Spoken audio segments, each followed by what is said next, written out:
Hello friends, मैं प्रियंका आर्या आप सबका आपके अपने चैनल लेट्स स्टार्ट स्टडी में बहुत बहुत स्वागत करता हूँ। आज मैं आप सबके लिए सीटेड एग्जाम के लिए जूनियर लेवल के साइंस लेके हूँ। जैसे कि आप सबको पता है कि जूनियर लेवल के साइंस के आपका जो टॉपिक था मानव कार्य, उसके आपको 2 पार्ट दिए जा चुके हैं। उसका आज ये तीसरा पार्ट है। अगर अभी तक आपने इससे पहले की वीडियो नहीं देखी तो हमारे चैनल के प्लेलिस्ट से जाकर सारे वीडियो देख लीजिए और हमारे चैनल को सब्सक्राइब कर लीजिए, जिससे क्या होगा कि हमारे चैनल पे आने वाले सारे वीडियो के आपको रेगुलर वे पे नोटिफिकेशन मिलते रहेंगे, जिससे आप अपने सीटेड एग्जाम की प्रिपरेशन बहुत अच्छे तरीके से कर सकते हैं। जैसे इसके पहले आपने पढ़ा था मानव कार्य की। मानव के अंदर जैसे पाचन तंत्र के बारे में, परिसंचरण तंत्र के बारे में, श्वसन तंत्र के बारे में, ये सब के बारे में इससे पहले की वीडियो में पढ़ लिया था। आज की वीडियो में हम कंकाल तंत्र के बारे में, अंतःस्रावी ग्रंथियां व तंत्रिका तंत्र के बारे में पढ़ेंगे। इसलिए इस वीडियो को पूरा एंड तक देखिए ताकि इस टॉपिक से आने वाले सारे क्वेश्चन को आप इजीली सॉल्व कर सकें। तो चलिए हम पहले पढ़ते हैं कंकाल तंत्र के बारे में। तो आपको पता होना चाहिए कंकाल तंत्र का अध्ययन किस में करते हैं। पहली बात तो ये पता होना चाहिए, ऑस्टियोलॉजी अस्थि विज्ञान में हम क्या करते हैं, कंकाल तंत्र का अध्ययन करते हैं। अब तंत्र क्या होते हैं? तंत्र आपके क्या होते हैं? अंगों का समूह। जैसे जब मैंने आपको कोशिका का चैप्टर पढ़ाया था तो मैंने आपको बताया था कोशिका, सेल से मिलकर क्या बनते हैं? टीशू, ऊतक, ऊतक से मिलकर आपके अंग बनते हैं, अंग से मिलकर क्या बनता है? अंग तंत्र, ऑर्गन सिस्टम, और ऑर्गन सिस्टम से मिलकर आपकी बॉडी बनती है। तो जो होते हैं अंग तंत्र क्या होते हैं? किसी भी अंगों का एक समूह। जैसे पाचन वाल में जितने भी शामिल अंग होते हैं उनका एक समूह पाचन तंत्र कहलाता है। श्वसन में शामिल सभी अंगों का समूह क्या होता है? श्वसन तंत्र कहलाता है। उत्सर्जन में शामिल सभी अंगों का समूह उत्सर्जन तंत्र कहलाता है। इसी प्रकार जिससे आपका कंकाल बना हो, इस सब में जितना भी हो आपका क्या होता है? कंकाल तंत्र कहलाता है। आपकी जैसे हड्डियाँ होती, अस्थियाँ होती, उपास्थियाँ, संधियाँ, मेखलाएं, ये सब क्या होती है? कंकाल तंत्र के अंतर्गत आती हैं। तब चलिए इस टॉपिक से इंपॉर्टेंट पॉइंट जो आपके एग्जाम में पूछे जा सकते हैं वो पढ़ लेते हैं। पहला कह रहा है कि वयस्क मनुष्य में अस्थियों की संख्या कितनी होती है? तो इस पॉइंट को याद रखना है, कितनी होती है? 206। और अगर पूछते हैं शिशु में, जब कोई बच्चा होता है शैशवावस्था में, तब उसमें अस्थियों की संख्या कितनी होती है? तो 300 होती है। कितनी होती है? 300। अब चलिए हम पढ़ते हैं मानव कंकाल के भाग, क्योंकि हमारे टॉपिक का नाम क्या है? मानव कार्की। तो इसमें हम क्या कर रहे हैं? मानव की कार्की के बारे में अध्ययन कर रहे हैं। इसी वजह से तो हमने मानव पाचन तंत्र, मानव उत्सर्जन तंत्र, मानव श्वसन तंत्र, इन सब के बारे में अध्ययन किया। तो कह रहे जो मानव का कंकाल तंत्र होता है 2 भागों से मिलकर बने होते हैं। पहला आपका अच्छी कंकाल तंत्र होता है और दूसरा आपका उपांगी कंकाल तंत्र होता है। तो आपसे पूछ सकते हैं अच्छी कंकाल तंत्र के अंतर्गत कौन कौन से अंग आते हैं, उपांगी कंकाल के अंतर्गत कौन कौन से आते हैं। तो अच्छी कंकाल तंत्र के अंतर्गत आपकी खोपड़ी, कशेरुक दंड, उसकी जो अस्थियां होती, खोपड़ी की जो अस्थियां आती हैं, कशेरुक दंड की जो अस्थियां होती, ये सब किस में आती हैं? अच्छी कंकाल में आती हैं। उपांगी कंकाल के अंतर्गत क्या होती है? आपकी मेखलाएं, हाथ व पैर की जो अस्थियां होती हैं वो किस में आती है? उपांगी कंकाल में। इस चीज को याद रखना है कि सिर की, खोपड़ी की अस्थियां किसके अंतर्गत आएंगी? अच्छी कंकाल तंत्र के अंतर्गत। हाथ पैर की अस्थियां, मेखलाएं, ये किस में आएंगी? उपांगी कंकाल में। अब आपके एग्जाम में कई बार ऐसे क्वेश्चन पूछ सकता है कि शरीर की सबसे छोटी हड्डी कौन सी है, सबसे बड़ी हड्डी कौन सी है, ये अस्थि व अस्थि के जोड़ को क्या कहते हैं, अस्थि व मांसपेशियों के जोड़ को क्या कहते हैं। क्योंकि आप सबको पता है कि हमारे शरीर में जो होता है कहीं पे अस्थि से अस्थि का जोड़ होता है, कहीं पे क्या होता है? अस्थि से उपास्थि का जोड़ होता है।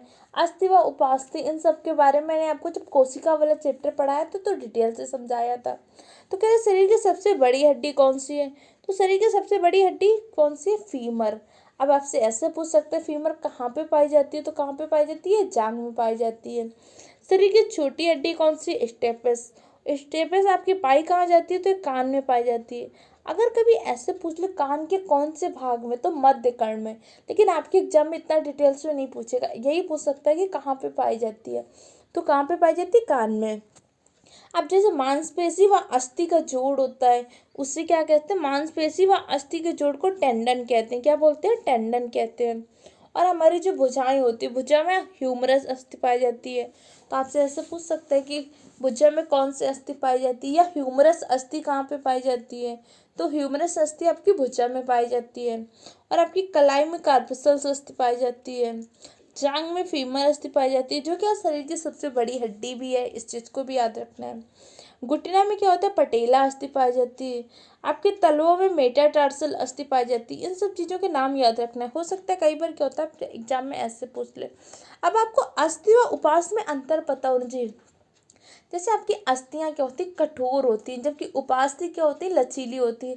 जैसे हमारा कान कैसे बना होता है, उपास्थि का बना होता है, तभी तो ये मुड़ जाता है। और हमारी हड्डियाँ कभी मुड़ती हैं, बिल्कुल नहीं मुड़ती। हड्डियाँ कैसे होती कठोर होती हैं। और आपकी उपास्थि कैसी होती लचीली होती हैं। अब चलिए आगे हम पढ़ते हैं तंत्रिका तंत्र के बारे में। कह रहे तंत्रिका तंत्र के बारे में, कह रहे तंत्रिका के दौरान करते क्या, सोचने, समझने, शरीर के विभिन्न अंगों के कार्यात्मक समन्वय किसके द्वारा, तंत्रिका तंत्र के द्वारा स्थापित होता है। क्योंकि तंत्रिका तंत्र का एक भाग क्या होता है, आपका मस्तिष्क होता है, मेरु रज्जु होगा। ये सब में क्या होता है, सर हम जो सोचते हैं, समझते हैं, या हमारे शरीर के विभिन्न अंगों का नियंत्रण होता है, ये सब किसके द्वारा होता है, तंत्रिका तंत्र के द्वारा। तब आपसे पूछ सकता है कि तंत्रिका तंत्र के संरचनात्मक और क्रियात्मक इकाई किसको बोलते हैं, तो न्यूरॉन को बोलते हैं। किसको, न्यूरॉन को। मैंने आपको बात की थी हर टॉपिक से क्या होता है, कई बार ऐसा क्वेश्चन पूछ लेता है। जैसे शरीर की संरचनात्मक और क्रियात्मक इकाई किसको कहते हैं, तो कोशिका को कहते हैं। और आपसे मैंने बताया था कि वृक्क की संरचनात्मक और क्रियात्मक इकाई किसको बोलते हैं, तो वृक्क किसको बोलते हैं, ऐसे बताया था। इसके अलावा आपको मैंने बताया था कि श्वसन तंत्र की संरचनात्मक और क्रियात्मक इकाई किसको होती है, आपके फेफड़ों की जैसे एल्वेलाई होती है, और आपके वृक्क के नेफ्रॉन होते हैं। इसी तरह से इसको याद रखने की तंत्रिका तंत्र के संरचनात्मक और क्रियात्मक इकाई क्या होती है, न्यूरॉन होती है। कई बार इससे रिलेटेड पॉइंट भी एग्जाम में पूछे जा सकते हैं। तो अब आपसे पूछ सकता है कि सबसे लंबी कोशिका कौन सी होती है, तो न्यूरॉन। न्यूरॉन क्या होते हैं, मानव शरीर की सबसे लंबी कोशिका। इस चीज़ को भी याद रखना। अब आपसे पूछ सकते हैं कि मानव तंत्रिका तंत्र के भाग कितने होते हैं, तो मानव तंत्रिका तंत्र के 3 भाग होते हैं। पहला आपका केंद्रीय तंत्रिका तंत्र, परिधीय तंत्रिका तंत्र और स्वायत्त तंत्रिका तंत्र। कौन कौन से, केंद्रीय तंत्रिका तंत्र, स्वायत्त तंत्रिका तंत्र, वो परिधीय तंत्रिका तंत्र। अब चलिए एक एक पढ़ लेते हैं कि केंद्रीय तंत्रिका तंत्र के अंतर्गत क्या आएगा। जैसे आपका मस्तिष्क होता है, मेरु रज्जु होती है, किसमें आती है, केंद्रीय तंत्रिका तंत्र में। इसके बाद स्वायत्त में क्या आता है, स्वायत्त में क्या होता है, हार्मोन के द्वारा नियंत्रण होता है। फिर आपका परिधीय तंत्रिका तंत्र के बारे में पढ़ते हैं। तो चलिए एक एक पढ़ लेते हैं। पहले हम पढ़ते हैं केंद्रीय तंत्रिका तंत्र के बारे में। कह रहे तंत्रिका तंत्र का वह भाग जो संपूर्ण शरीर तथा स्वयं तंत्रिका तंत्र पर नियंत्रण रखता है, वो क्या होता है, केंद्रीय तंत्रिका तंत्र। केंद्रीय तंत्रिका तंत्र क्या करता है, मस्तिष्क में, इसके साथ साथ क्या करता है, संपूर्ण शरीर का नियंत्रण करता है। इसके अंतर्गत जैसे मस्तिष्क आती है, आपका मेरु रज्जु आती है, मेरु रज्जु तथा मस्तिष्क किसके अंतर्गत आते हैं, तो केंद्रीय तंत्रिका तंत्र। अब चलिए आगे हम पढ़ते हैं मस्तिष्क के बारे में। ये क्या करते हैं, शरीर तथा तंत्रिका तंत्र का नियंत्रण कक्ष होता है। किसको, आपका जो माइंड होता है उसको क्या बोलते हैं, शरीर तथा तंत्रिका तंत्र का जो होता है नियंत्रण कक्ष होता है। किसको बोलते हैं, मस्तिष्क को बोलते हैं। जैसे कई बार मस्तिष्क क्या बोलते हैं, सीपीयू ऑफ बॉडी कहते हैं। कि आप जैसे कंप्यूटर में क्या होता है, आपका सीपीयू होता है जो सब कुछ का नियंत्रण करता है, उसी प्रकार हमारे शरीर का नियंत्रण कौन करता है, हमारा मस्तिष्क करता है। तो इसीलिए इसे क्या बोलते हैं, सीपीयू ऑफ बॉडी कहते हैं। और ये बना किससे होता है, तो मानव मस्तिष्क जो होता है अस्थियों का बा आवरण, अस्थियों का जो एक बा आवरण होता है, मस्तिष्क जो होता है हमारे एक आवरण से ढका होता है। किसका, अस्थियों का कि उपास्थियों का, अगर पूछता है तो किसका, अस्थियों के एक आवरण होता है, जिसे क्या बोलते हैं, क्रेनियम। अब क्रेनियम से ढका रहता है, तो क्यों ढका रहता है, क्या करता है, मस्तिष्क की बा आघातों से रक्षा करता है। जैसे कई बार क्या होता है, व्यक्ति को चोट लग जाती है, अगर ये उपास्थि का बना हो, आप सोचिए अगर ये मान लीजिए अस्थि करने के बजाय उपास्थि का बना हो, तो क्या हो जाएगा, लचीला हो जाएगा, तो हमें बहुत जल्दी चोट लग जाएगी ना। इसीलिए किसका बना होता है, ये अस्थियों का बना होता है। और वह आवरण का नाम अगर पूछते तो क्या होता है, क्रेनियम होता है। अब इसके अलावा मस्तिष्क में एक झिल्ली पाई जाती है, कौन सी, मेनिनजीज झिल्ली। तो आपसे ये पूछ सकते हैं कि मेनिनजीज झिल्ली कहाँ पे पाई जाती है, तो कहाँ पे, मस्तिष्क में। जैसे आप सबने सुना होगा कई बार क्या होता है, मेनिनजाइटिस नामक रोग हो जाता है। वो क्यों होता है, इसी मेनिनजीज झिल्ली में क्या होता है, संक्रमण हो जाने पे व्यक्ति को मेनिनजाइटिस नामक रोग हो जाता है। इस चीज़ को याद रखना है। वो मस्तिष्क का औसत भार कितना होता है, तो किसी भी व्यक्ति के मस्तिष्क का औसत भार लगभग 1400 ग्राम होता है। अब चलिए आगे पढ़ लेते हैं मस्तिष्क के भाग। मस्तिष्क के 3 भाग होते हैं, अग्र मस्तिष्क, मध्य मस्तिष्क व पश्च मस्तिष्क।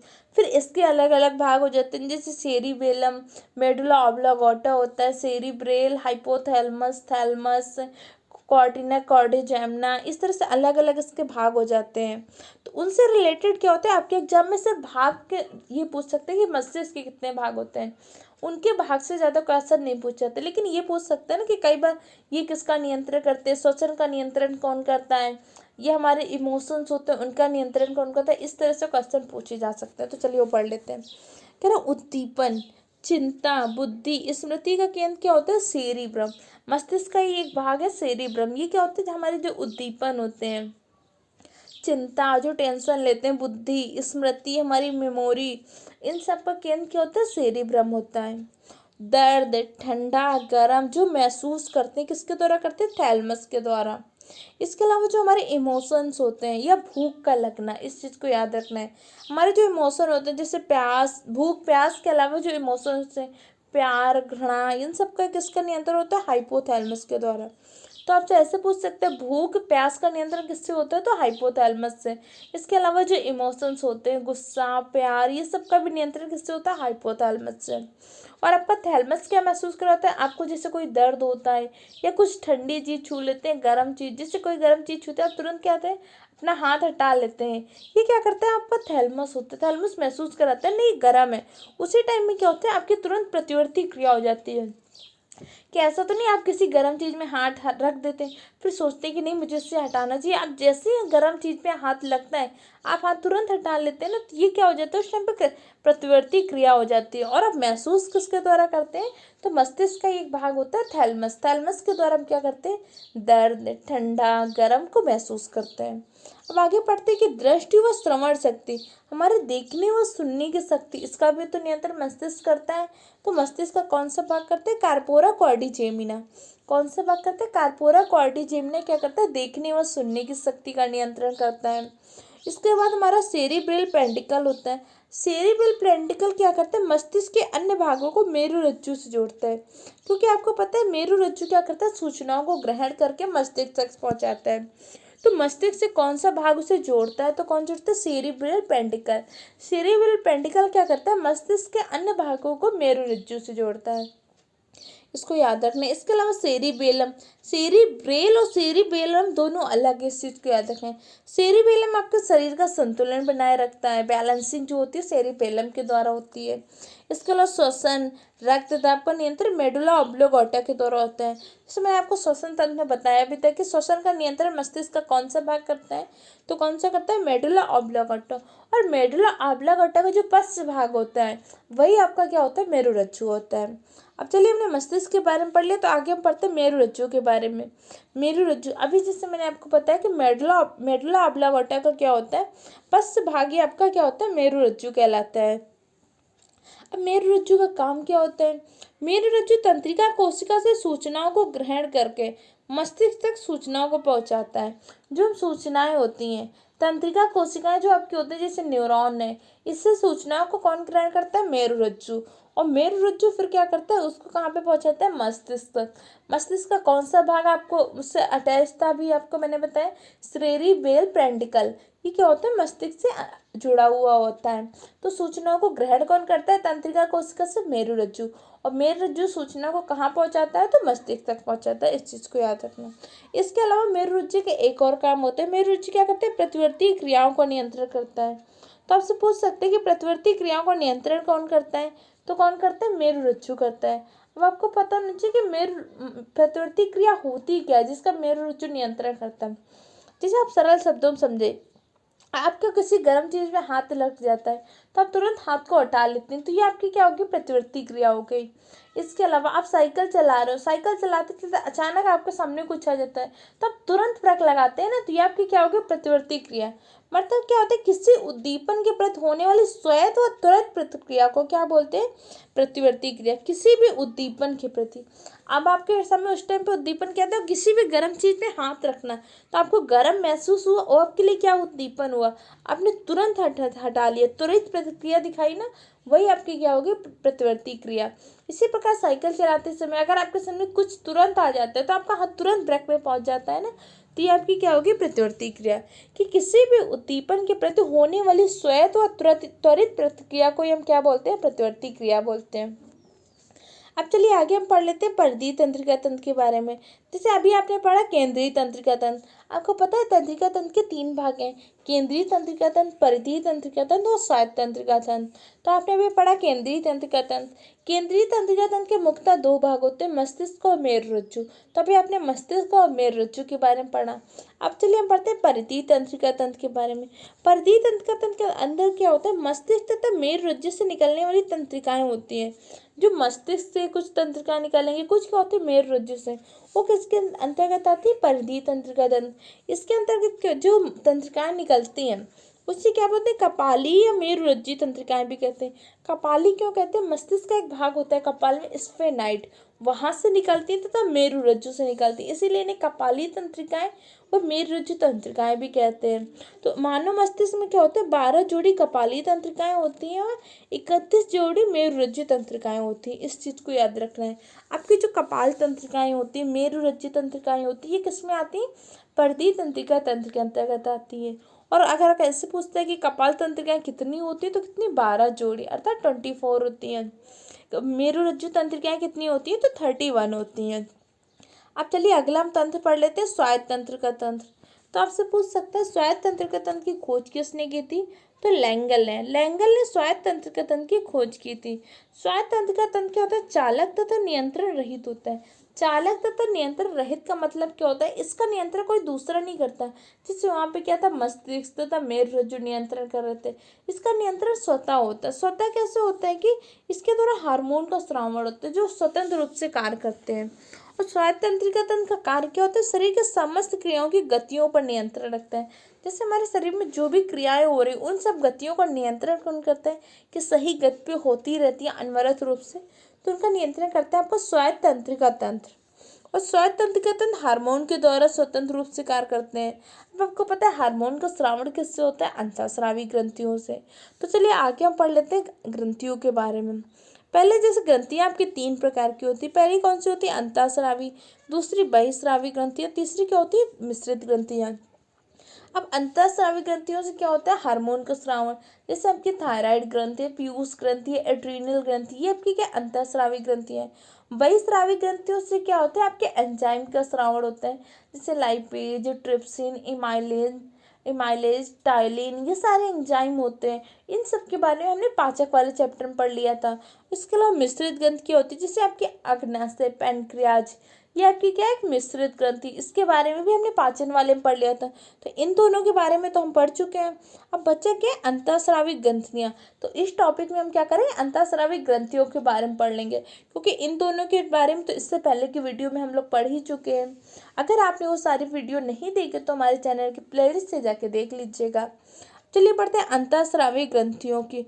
तो आपसे ऐसे पूछ सकता है कि अंतःस्रावी विज्ञान के जनक कौन है, तो थॉमस एडिसन। थॉमस एडिसन आपके क्या है, अंतःस्रावी विज्ञान के जनक है। और अंतःस्रावी ग्रंथियां आपकी कैसी होती है, नलिका विहीन होती हैं। जबकि मैंने आपको बताया था बहिःस्रावी ग्रंथियां कैसी होती है, नलिका युक्त होती हैं। जबकि अंतःस्रावी ग्रंथियां नलिका विहीन होती हैं और इनसे क्या होता है, हार्मोन का स्रावण होता है। जबकि बहिःस्रावी ग्रंथि से क्या होता है, एंजाइम का स्रावण होता है। इसके जनक कौन है, थॉमस एडिसन। किसके, अंतःस्रावी विज्ञान के जनक आपके थॉमस एडिसन है। अंतःस्रावी ग्रंथि से अल्प मात्रा में स्रावित होने वाला पदार्थ क्या स्रावित होता है, कार्बनिक पदार्थ के रूप में, हार्मोन, जो किसके रूप में कार्य करता है, जैव उत्प्रेरक के रूप में। क्या करता है, जैव उत्प्रेरक के रूप में कौन काम करता है, हार्मोन। हार्मोन का स्रावण किससे होता है, अंतःस्रावी ग्रंथियों से। अब आपकी प्रमुख अंतःस्रावी ग्रंथियां कौन कौन सी, जैसे पीयूष ग्रंथि, थायराइड ग्रंथि, एड्रीनल ग्रंथि, पैराथायराइड ग्रंथि, ये सब क्या प्रमुख अंतःस्रावी ग्रंथियां हैं। तो चलिए इस ग्रंथियों से रिलेटेड कुछ इंपॉर्टेंट पॉइंट पढ़ लेते हैं। जैसे थायराइड ग्रंथि से कौन सा हार्मोन का स्रावण होता है, या लड़ो या उड़ो हार्मोन किसको कहते हैं, तो इस सब के बारे में पढ़ लेते हैं। पहला कह रहा है थायराइड ग्रंथि, ये क्या होता है, मनुष्य के गले के ट्रैकिया के समीप में स्थित होती है। जो हमारा गला होता है मानव के, वहाँ पे जो ट्रैकिया होता है, ट्रैकिया के समीप में इसकी स्थिति होती है, किसकी, थायराइड ग्रंथि की। और इससे एक हार्मोन का स्रावण होता है, उसका क्या नाम है, थायरॉक्सिन हार्मोन का। तो आपसे ऐसे पूछ सकते हैं कि थायरॉक्सिन हार्मोन का स्रावण किससे होता है, तो थायराइड ग्रंथि से। थायराइड ग्रंथि कैसी ग्रंथि है, तो एक अंतःस्रावी ग्रंथि है। इसके अलावा अगर मान लीजिए कि थायराइड हार्मोन से स्रावित होने वाला कौन सा हार्मोन है, थायरॉक्सिन। अब थायरॉक्सिन हार्मोन को स्रावण कम हो जाए, अल्प मात्रा में स्रावण हो, तो व्यक्ति को कौन सा रोग हो जाएगा, तो थायरॉक्सिन के अल्प मात्रा में स्रावन से व्यक्ति को मिक्सेडीमा नामक रोग हो जाता है। और आपके भोजन में आयोडीन की कमी से क्या होता है, घेंगा रोग हो जाता है। इस चीज़ को भी याद रखना है। घेंगा क्या होता है, आपके गले के पास में उसकी ग्रंथियाँ जो होती है काफ़ी बाहर को निकल आती हैं, यही क्या होता है, आपका घेंगा रोग होता है। तो आपसे पूछ सकते हैं कि आयोडीन की प्राप्ति किससे होती है। जैसे आप सबने टीवी वगैरह में एड देखा होगा कि कहते हैं नहीं, आयोडीन युक्त नमक खाना चाहिए, तो उस आयोडीन की प्राप्ति किससे होती है, तो आयोडीन की प्राप्ति होती है आपको एक शैवाल से। अब आपसे अगर शैवाल का नाम पूछता है तो क्या, लिम्नेरिया शैवाल। क्या नाम है उस शैवाल का, नाम है लिम्नेरिया शैवाल। लिम्नेरिया शैवाल से क्या होता है, आपको आयोडीन की प्राप्ति होती है। और अगर आपके भोजन में क्या होता है, आयोडीन की कमी हो जाए तो क्या होता है, व्यक्ति को कौन सा रोग हो जाता है, घेंगा रोग। इस चीज़ को याद है कि आयोडीन की कमी से व्यक्ति को क्या होता है, घेंगा रोग हो जाता है।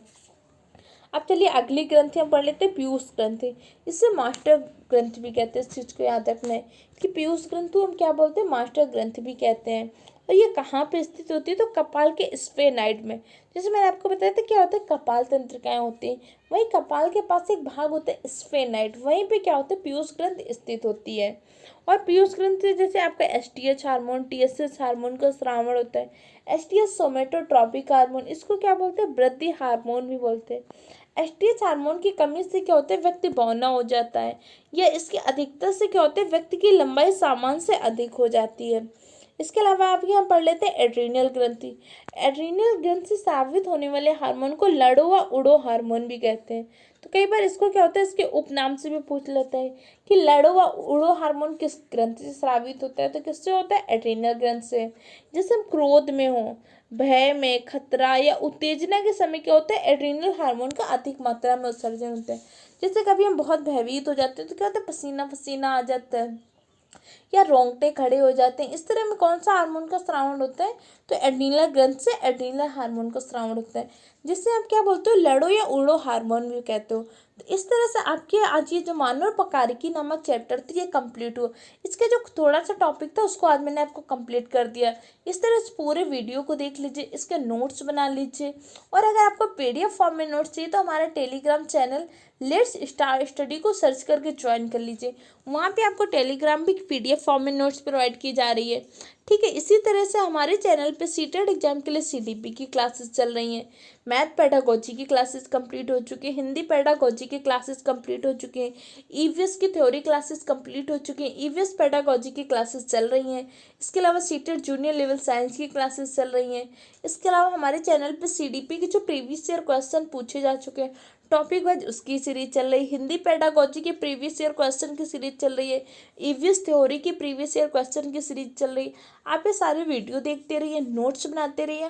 एक बार अपने हैंड राइटिंग से कुछ नोट्स बना लीजिए, क्योंकि क्या होता है जब आप अपने आप नोट्स बनाएंगे तो उसमें कुछ चीज़ें आपको लिखने में याद हो जाएंगी। उसके बाद पीडीएफ में जो आपको नोट्स प्रोवाइड किया जा रहा है उससे पढ़ लीजिए, तो इससे आपका क्या होगा, सीटेट एग्जाम तक बहुत अच्छी प्रिपरेशन हो जाएगी। और ये वीडियो अगर आपको हेल्पफुल लगी तो हमारे चैनल को सब्सक्राइब करें, वीडियो को लाइक करो, अपने दूसरे फ्रेंड के साथ भी शेयर करें। Okay friend, thank you for the watching my video.